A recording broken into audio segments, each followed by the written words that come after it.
Huiztaccíhuatl es hija de los dioses creadores y hermana de los tlaloques, dioses menores de la lluvia.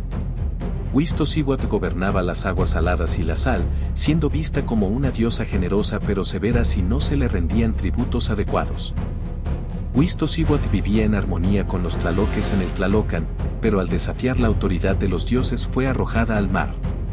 Lejos de ser destruida, Huiztaccíhuatl encontró en el agua salada su verdadero poder, convirtiéndose en la señora de la sal.